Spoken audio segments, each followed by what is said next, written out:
بسم الله الرحمن الرحيم cashirkeena maanta waxaan ka bilaabeynaa how to identify sidee loo caddeeyaa the group of an element groupka uu ku jiro ama kooxda uu ku jiro curiye waxaan u kala qaadaynaa 4 block curiyayaasha ku jira periodic table-ka ama tusaha kalgalka curiyayaasha waxaa loo qaybiyaa 4 blocks. S block elements, B block elements, D block elements, and F block elements. Marka mid kastana sharci gooniya ayuu leeyahay oo lagu soo saaro ama lagu raadiyo group numberkiisa. Kooxda uu ka tirsan yahay numberka ay leedahay mid walbaba sharci u gooniya uu leeyahay. Aan ku hormarno A for S block elements. Curiyayaasha ku jira blocka S sida groupkooda lagu helaa group is equal groupkooda wuxuu la egyahay valence electrons electronada ugu jira heer tamarta ugu sarreysa. Okay, example 1 tusaalaha koowaad aan soo qaadano curiye ku jira S block kadibna aan raadino groupka uu ku jiro annagoo isticmaalayna xeerkan identify caddee the groupka uu ka tirsan yahay group of potassium oo sumadiisu ay tahay K groupka uu ka tirsan yahay haddii atomic numberkiisa ama Z ay la mid tahay 19 ama 19 marka koowaad waxaa habeynaysaa electronic configurationkii aad dhigaysaa oo hore aan usoo baranay marka waxay noqonaysaa 1s2 2 electron 2s2 2 electron 2b6 6 electron saas 10 ku baxday 3s2 iyo 3b6 8 ilaa 10 18 4s1 19 kii qaabkaas ayaan u habeynay marka waxaan fiirinaynaa valence electrons electronka ugu dambeeya ee galaya tamarta ugu sarreysa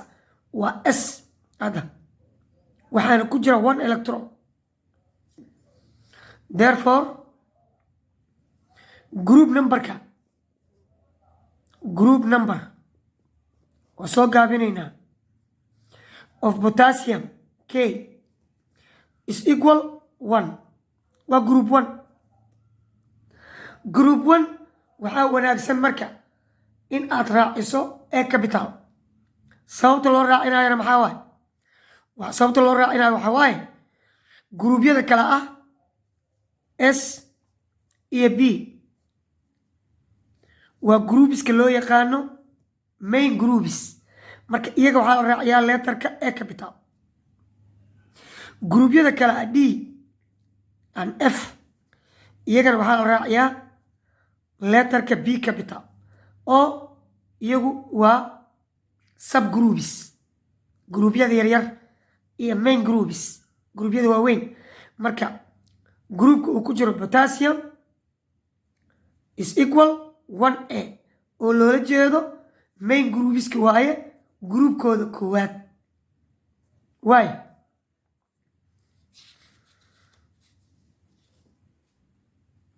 aan galno for B block elements curiyayaasha ku jira B block one example aan ka soo qaadano iyaga sharcigaana lagu helaa group is equal electronada ku jira S oo lagu daray electronada ku jira B ama S lagu daray B electrons taasoo loola jeedo electronada ku jira heer tamarta S electronada ku jira heer tamarta B oo lagu daray 10. Okay, example-kooda koowaad iyagana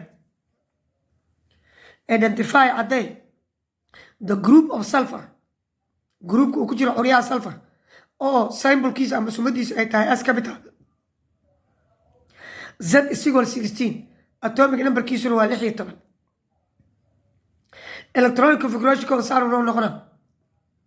1s2 2s2 2b6 waa 10 electron 3s2 iyo 3b4 16 kiisaasuu ku dhamaado هذا أننا وافجنينا شرعي جروب نمبر كا سلفر أو اس وهو من نقرايا اس ميغا كجرتا اس تو ugu dambaysa 2 electrons oo loo geeyay b mega ku jirta 4 electrons oo lagu daray 10 isu geey waxay noqotay 16 laakiin si aan ku xajino 4d block elements see loo raadiyaa iyagana formula lagu helo ama sharciga lagu helo wuxuu noqonaa group number wuxuu la mid yahay electrons ku jira s oo loo geeyay electrons ku jira d intaas ayay noqonaysaa ama s plus d electrons. Okay, example tusaale identify caddee the groupka uu ku jiro curyaal loo yaqaano vanadium oo sumadiisu ay tahay v capital kaasoo leh atomic number ama z is equal 23 aan habayno 1s2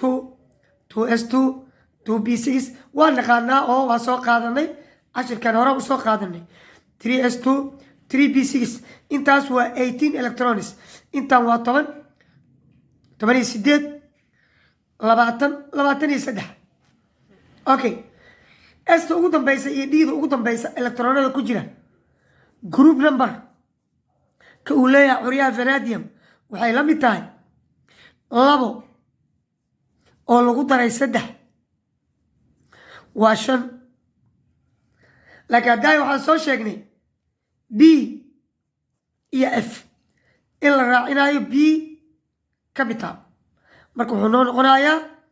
5b curyaha vanadium waa subgroupiska ayuu ku jiraa groupkiisuna waa ka 5aad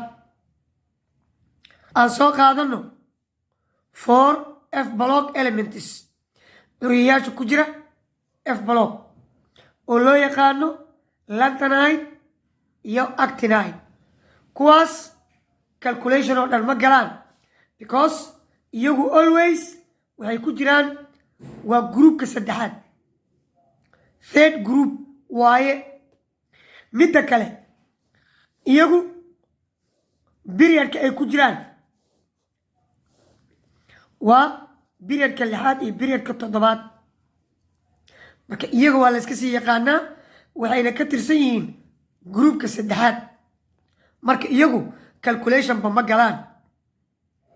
cashirkeenni maanta oo aan ku soo qaadanay how to identify the group of an element intaas ayuu ku egyahay ardayow haddii cashirkan uu ku qanciyey waxaan kaa codsanayaa like inaad ii saarto subscribe commentina aad ka soo bixiso wixii su-aalaha ka qabtid commentiga ii soo dhig laakiin like-ta adigana lacag kaama gadna anigana waxbay ii taraysaa fadlan igu saacid like fara badan ardaydaadana usii sheer garee asalaamu calaykum waraxmatullaahi wabarakaatu